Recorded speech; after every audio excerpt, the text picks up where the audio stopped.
Hello guys, welcome back to our channel. A lot of drama in Imo State, I tell you, and yet again we're moving straight down to Imo State.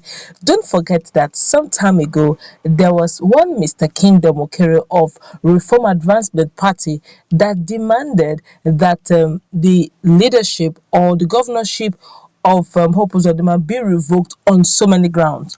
Well, was not long enough. That case fizzled out. He prayed the government, prayed the court, and retracted the suit. Well, as we speak, another is on the line, and it's really getting interested. I guess political pundits are beginning to analyze the whole situation. But before we go into the news proper to find out what is going on this time around concerning the issue of governorship and the authenticity of Hope Uzodinma stay in Imo State as the governor of Imo State, we'd like you to subscribe to our channel by clicking on the red subscribe button. Beside it, you see a bell notification icon. Please go ahead, click on it to get notified as soon as we update our channel on YouTube. Well, the case brought by a former Independent National Electoral Commission INEC staff, that's Phillip Umeadi, before the Supreme Court of Nigeria concerning the 2019 Imo governorship is set to commence next week in Abuja. The matter has to do with the issue of candidature of the All Progressive Congress APC in the election which took place on the 9th of March 2019 and was won by People's Democratic Party PDP initially by INEC result until APC won in court later.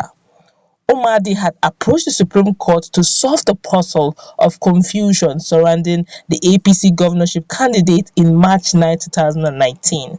That's the election. As he posited that by law, APC did not have a candidate in that election following an earlier judgment by the same Supreme Court. Umeadi is arguing that based on the Supreme Court earlier judgment, technically, APC ought not to have a candidate since it is on record right there in Supreme Court that ab initio that the party had no candidate in that election. According to Umeadi's prayer before the Supreme Court, that's the highest court in the land, cannot probate and reprobate on the same matter is in factual record domiciled in the Supreme Court concerning the case in question. The lawyer explained that prior to the Imo governorship election, the Supreme Court in one of its judgments had affirmed that APC had no candidate.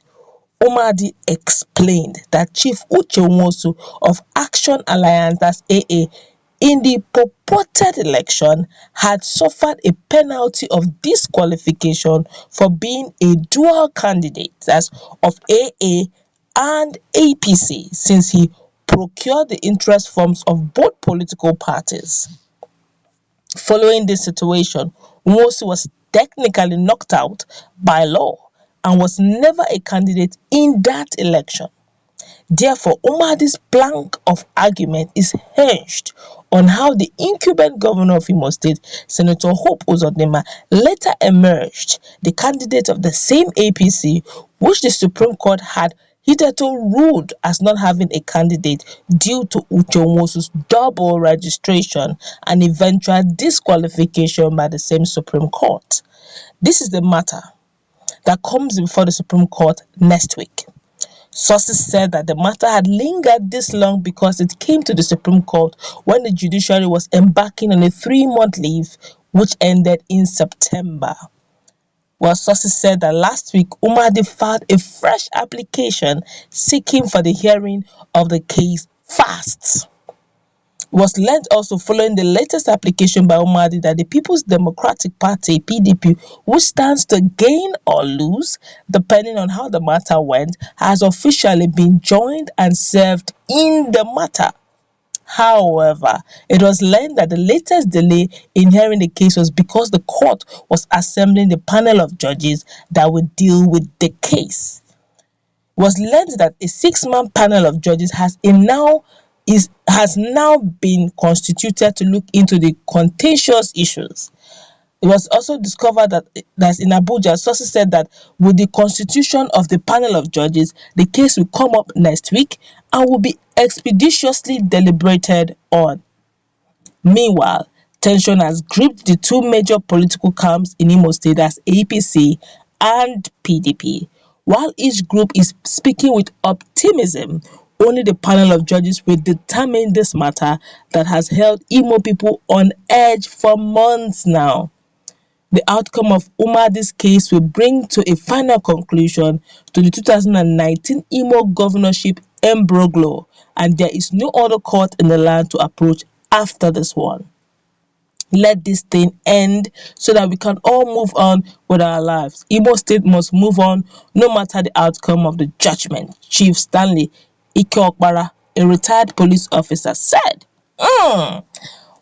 This is very serious. Don't forget that this whole thing played out in 2019, played out in 2020, and this is 2020. Let's see how this plays out. Now, looking at this, it all began. A lot of persons had hope in Mr. Kingdom Okere, the way he was pushing. But this time around, looking at what this young man said, in fact, his introduction was quite unique. He said that it's brought by a former independent National Electoral Commission INEC staff, which means he understands the intricacies and the workings of INEC.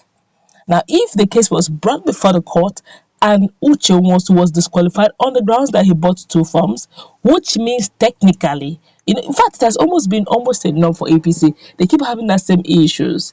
Okay, they keep something must always happen, and they will not front a candidate. It happened in Rivers elections, and even in Bayelsa at some point they had to disqualify one of their governorship due to result issues. In fact, they keep having that misfortune. I don't know why, but as it is right now, if you look at the technicalities of the same judgment, I'm very much apolitical, but we're looking at this critically, analytically, the way it ought to be.